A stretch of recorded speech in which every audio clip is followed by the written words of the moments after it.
खरं म्हणजे पवारसाहेब मोठेच आहेत. आज इतके वर्ष ते राजकारणामध्ये आहेत. जवळपास 83-84 वर्ष किंवा 85 वर्ष जे काही त्यांचं वय असेल ते राजकारणामध्ये त्यांचे जवळपास 55 वर्ष या ठिकाणी पूर्ण झाले आहेत.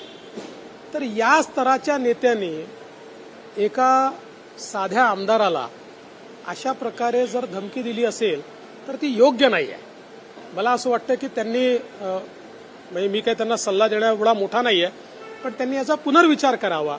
शेवटी ते कुठल्या स्तराला आहेत आणि जर अशा प्रकारे ते आमदारांना धमक्या द्यायला लागले तर मला असं वाटतं कुठेतरी त्यांचा जो स्तर आहे तो खाली येईल.